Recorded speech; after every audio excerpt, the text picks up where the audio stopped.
Berlin'de mi yaşlanacağım? Yazan Aysel Özakıl. Seslendiren Seray Gözler.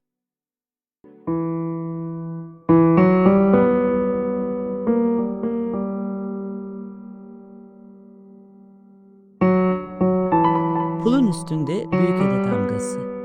Berlin'deyim. Penceremin önünden arabalar akın akın geçiyor. Tam karşıda kurşuni blok apartmanlar yükseliyor. İçinde kimler nasıl yaşıyor, nelerle mutlu oluyorlar, nelere kızıyorlar tasarlayamıyorum. Yabancı bir ülkeye gelip yaşamak, yeniden doğup büyümeye başlamak gibi bir şey oluyor. Önce hiçbir şey algılayamıyor insan, hiçbir şey anlayamıyor. Sonra günler geçtikçe kentin yapıları, renkleri, yüzlerdeki anlam, hayatın hızı belirginleşmeye başlıyor. Elimde Büyükada'dan gelmiş mektup. Çam ormanları, eski ahşap yapılar, tepedeki manastır, kıyı kahveleri, kediler, martılar. Gemi yanaşıyor. Elimde bir mektup zarfı yerine Büyükada'yı tutuyorum sanki. Yeşil bir badem. Sımsıkı tutuyorum onu. Özlem dolu sıcak avucumda.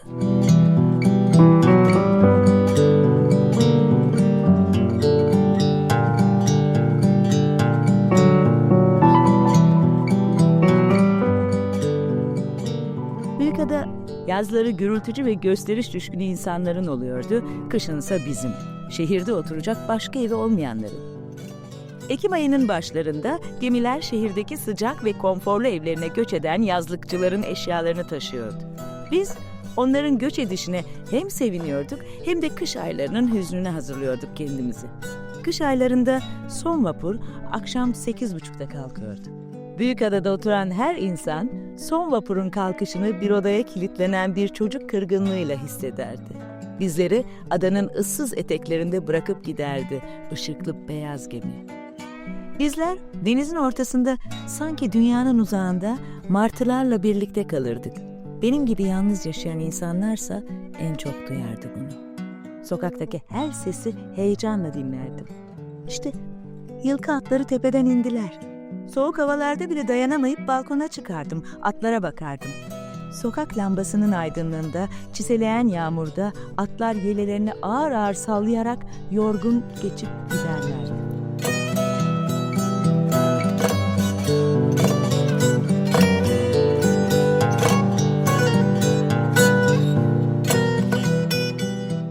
Zarfı açtım, Berlin'deyim. Adanın bütün kusurlarını bağışladım.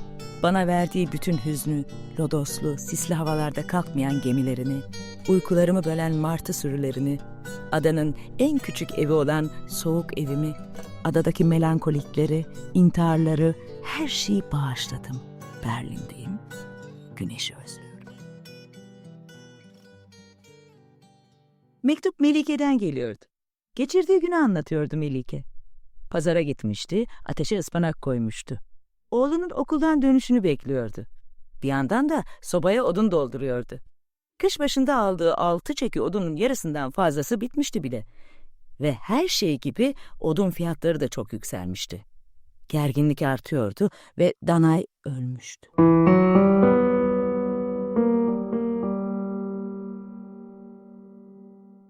Danay öldü. Benim en yakın komşum. Geceleri bana en yakın iş. Adanın en çok hayal kırıklıklarına uğramış insanı Danay öldü. Bu ölüme 2 sözcükle nasıl inanabilirim? Bir an Danay öldü demek, ada öldü demekmiş gibi geliyor bana. Danay İstanbul'a indiği günler eski berelerinden birini giyer ve dudaklarını boyardı. İstanbul'a hep para sıkıntısı yüzünden inerdi. Antika eşyalarından birini satmak için. Yabancı bir konsoloslukta bir daktiloya ihtiyaç olup olmadığını sormak için. Tek gelirleri yazın bir odasına sıkışıp kiraya verdikleri ahşap evlerinden aldıkları kiraydı çünkü. Gözlerimi bu 2 sözcükten ayıramıyordum. Berlin'den ona bir kart bile atmadım. Birden Danay bu yüzden ölmüş gibi geldi bana. Onun en yakın dostu olmuştum. Ona kendimi hiç bağışlatamayacaktım. Küskünlüğünü yanına alıp gitti o. Adada doğdu ve 51 yaşında adada öldü. Ben belki yıllar sonra adaya döneceğim. Oturduğum küçük eve başkaları yerleşmiş olacak. Rum mezarlığına gideceğim, Dana'yı arayacağım.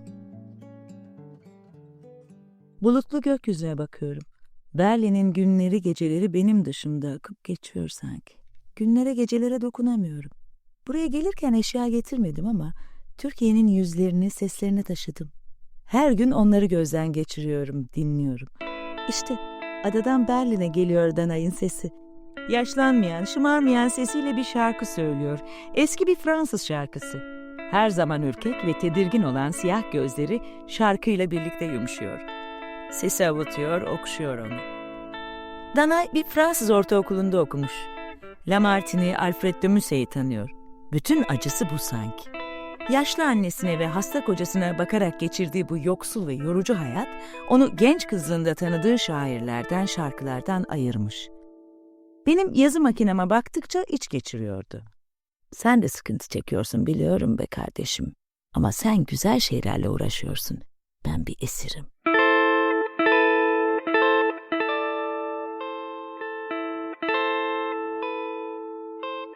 Danay'ın ölümüne ağlıyor.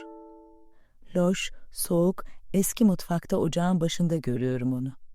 Bahçedeki sarnıçtan su çekerken, bir yatakta annesinin, bir yatakta kocasının yattığı küçük odada, çini sobanın başında, tepelerden topladığı otları ayıklarken.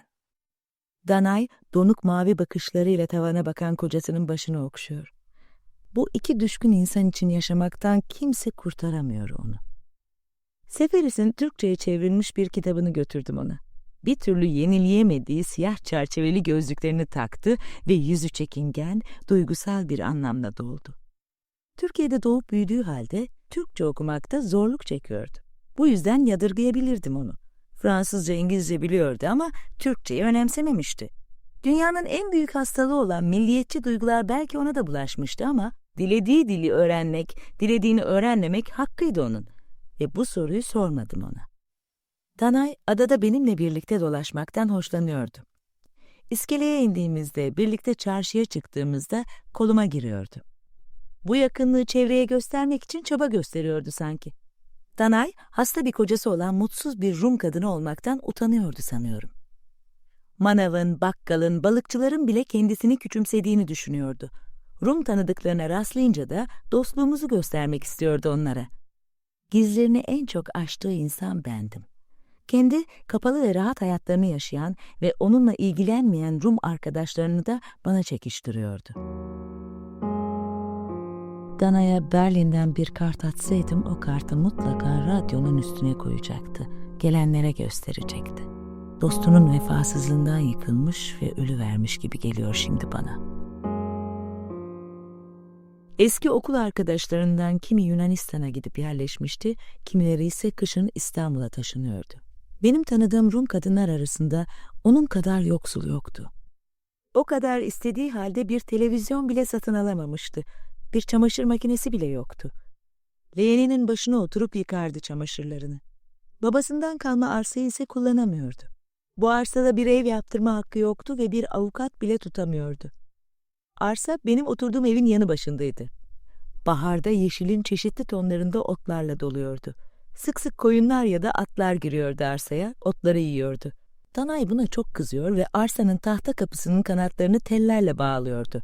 Çünkü bu otları kullanmak istiyordu, salata ve börek yapmak için. Ama teller sık sık çözülüyordu ve yine koyunlar tüketiyordu otları. Bu koyunların sahibini biliyordu Danay. Hacı Baba'nın oğlu diyordu. Hacı Baba'nın adada 2 dükkanı ve bir kahvesi vardı. Bir zamanlar adaya yoksul olarak gelip bahçıvanlık yapan bu adam, Türkiye'den göç eden bazı Rumların evlerini çok ucuza kapatmıştı. Bazılarına para bile ödemediğini söylüyordu Danay. Danay, adada mülk ve dükkan sahibi olan birçok insanın zenginlik kaynağını bilirdi. Onların yolsuzluklarını ve acımasızlıklarını da. Danay'a kendi konumunu anlatmaya çalışırdım bazen. Bu bilince kavuşursa daha dayanıklı olacağını sanırdım.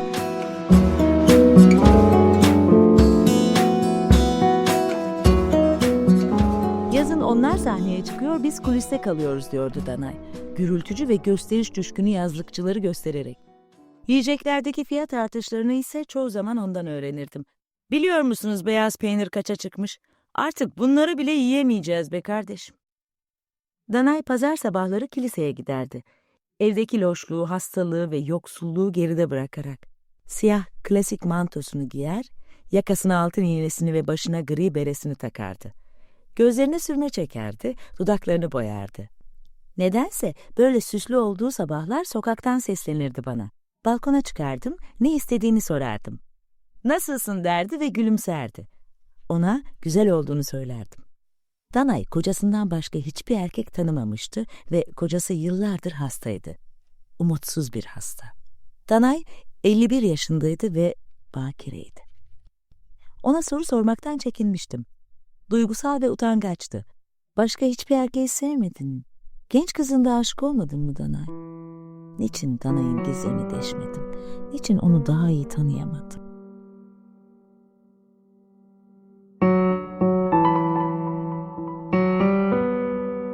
Elinde bir kağıda sarılmış bir tabakla iskeleye doğru yürürken görüyorum onu.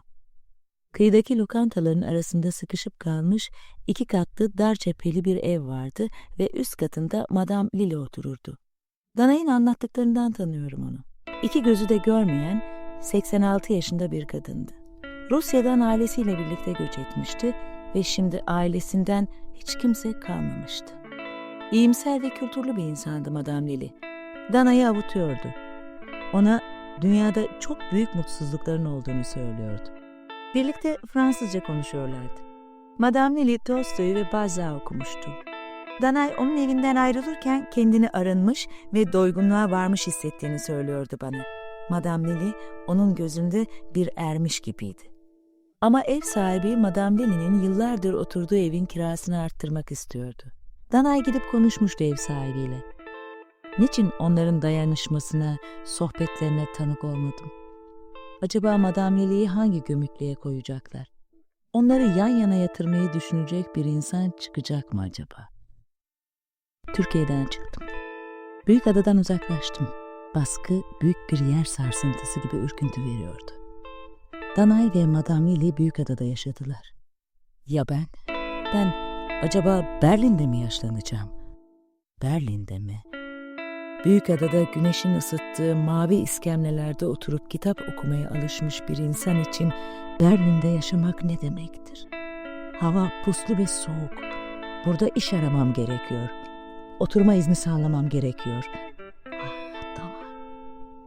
Güzel elbiselerini, değerli kristallerini dolaplarda saklıyordun. Onları kullanmıyordun. Duygularını, güzel sesini, bildiğin yabancı dilleri kullanamadığın gibi. Bense senden oldukça gencim ve baskısız bir hayatı arıyorum. Yeteneklerin tıkanmadığı bir hayat.